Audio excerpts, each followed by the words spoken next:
Hello smart viewers, welcome to this channel again, DET Practical English Teaching.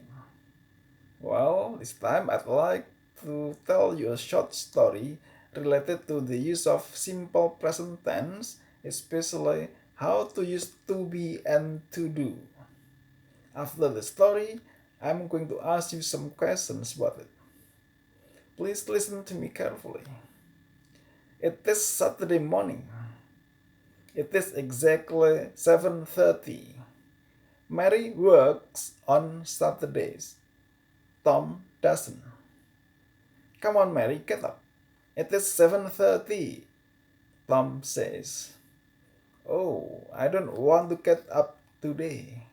I don't want to work. I want to sleep, Mary replies. Now, the question. Is it Saturday morning? What time is it now?